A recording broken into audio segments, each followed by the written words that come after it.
नमस्कार, आपण पाहत आहात SB9 मराठी. पाहुयात आजच्या विशेष घडामोडी. नमस्कार, मी सुजित खोत. आपण पाहतात SB9 मराठी. SB9 मराठीमध्ये आपल्या सर्वांचं प्रथमतः स्वागत.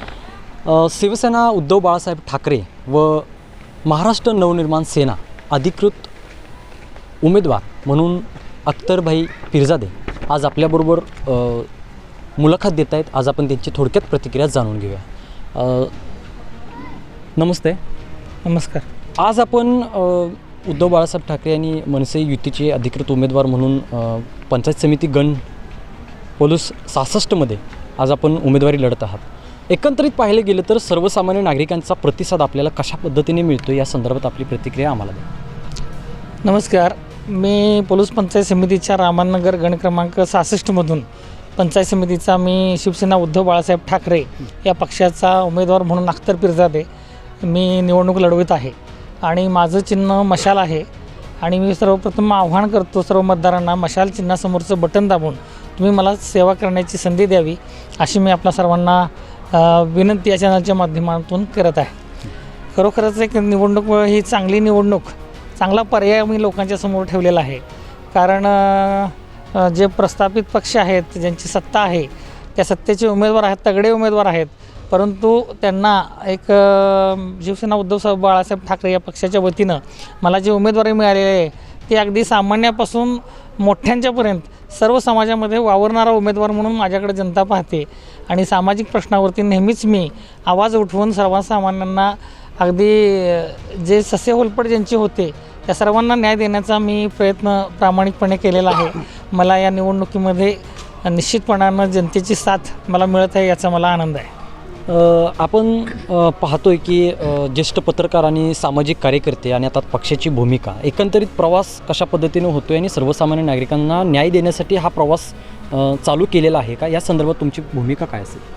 आत्ताच आपण बघितलं तर महानगरपालिकेच्या ज्या निवडणुका झालेल्या आहे, मुंबईवरती ठाकरेंची सत्ता यावी, बंधूंची सत्ता यावी असे अनेक कानाकोपऱ्यामध्ये महाराष्ट्रामध्ये लोकांना वाटत होतं.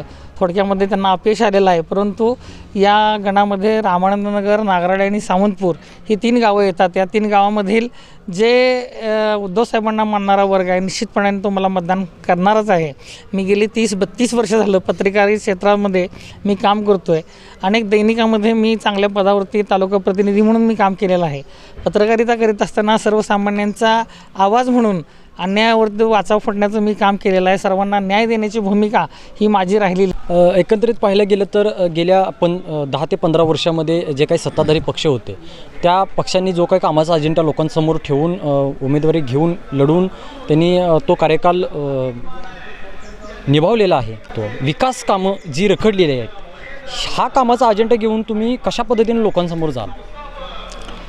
कारण आता जर बघितलं तर ह्या पंचायत राज ज्या निवडणुका जे स्थानिक स्वराज्य संस्थांच्या त्या लांबल्या गेलेल्या आहेत आणि जवळजवळ 9 वर्षानंतर ही निवडणूक होती आहे. शासन नुसतं योजना आखतं पण त्याची अंमलबजावणी करताना दिसत नाही. इथं जर बघितलं तर आमच्या इथं 158 क्रमांकाचा जो हायवे चालू आहे, हायवेचं काम जवळजवळ ओझरडे पुसेसावळीपासून ओझरडेपर्यंत तो हायवे आहे. जवळजवळ 99.50% काम त्याचं झालेलं आहे. आणि आमच्या गावातलंच ते काम रखडलेलं आहे. अगदी कुंडलच्या शिवेपासून रामानंदनगर, किर्लोस्करवाडी आणि बोर्लीच्या शिवेपर्यंतचं काम ते रखडलेलं आहे. रस्त्यावरून धूळ अक्षरशः धुळीचे कण पसरत आहेत आणि अनेकांच्या श्वासातून ते कण जाऊन श्वसनाचे विकार लोकांना व्हायला लागलेत, फुफ्फुसं निकामी व्हायला लागलेले आहेत. त्याच्याकडे गांभीर्यानं कोणच पाहायला तयार नाही. आणि अशी सर्व कामं रखडलेली आहेत. शासन नुसतं योजना आणतं पण काम करत नाही. त्या सर्व कामं करण्याची जबाबदारी आमची निश्चितपणानं राहील. नमस्कार, जय महाराष्ट्र. मी विनायक नारायण गोंदील, युवासेना सांगली जिल्हा प्रमुख. मी या ठिकाणी शिवसेना उद्धव बाळासाहेब ठाकरे या पक्षाचे आमचे अधिकृत उमेदवार तसेच मनसे आणि शिवसेना यांच्या अधिकृत युतीचे उमेदवार अख्तरभाई पिरजादे यांच्या प्रचारासाठी या ठिकाणी आलो आहे. आणि खरं तर मला तुम्हाला सांगायचं आहे की गेली 25 वर्ष ज्या आम्ही युतीमध्ये भाजप शिवसेना युतीमध्ये होतो आणि त्यानंतर जे काय राजकारण घडलं, ज्या पद्धतीनं आम्हाला या ठिकाणी बाहेर पडावं लागलं आणि त्यानंतर आम्ही महाविकास आघाडी म्हणून 2019मध्ये एक प्रयोग केला आणि त्या ठिकाणी आम्ही 2.5 वर्ष या ठिकाणी सेवा बजावली. पण ह्या सेवेमध्ये आपण पाहिलं तर त्या काळामध्ये कोरोनासारखी महामारी आली, त्या ठिकाणी आम्हाला जास्त काम करता आलं नाही, पण आम्ही माणसांचं, सर्वसामान्यांचा जीव वाचवायचं काम नक्की 100% खाली उतरून केलं. आणि अशा परिस्थितीमध्ये महाविकास आघाडी म्हणून या ठिकाणी आम्हाला वाटलं होतं की कुठंतरी पलूस नगर परिषद असेल, येणाऱ्या जिल्हा परिषद पंचायत समिती असतील, या ठिकाणी महाविकास आघाडी म्हणून आम्हाला जनतेसमोर जाता येईल. पण ज्या 25 वर्षाच्या मित्रांना आम्हाला फसवलं ते ह्या 7-8 वर्षाच्या मित्राकडनं आम्ही अपेक्षा ठेवून चूक केली असं आम्हाला या ठिकाणी वाटतंय. पण आम्हाला एवढंच सांगायचं आहे की या ठिकाणी जे काय आमचे अख्तर भैया पिरजादे उभा आहेत हे सर्वसामान्य कुटुंबातील आहेत. गेली 15 वर्ष ते सातत्यानं या ठिकाणी शाळा त्यांची चालू आहे, शाळेच्या माध्यमातून विद्यार्थी घडवायचं काम ते करत आहेत. या ठिकाणी परवाच एक त्यांनी आंदोलन केलं, गेले 52-53 दिवस ते या ठिकाणी आंदोलनाला बसले होते, पण इथला स्थानिक आमदार त्या ठिकाणी साधा भेट द्यायला सुद्धा आला नाही. म्हणजे अशी परिस्थिती या ठिकाणी आहे.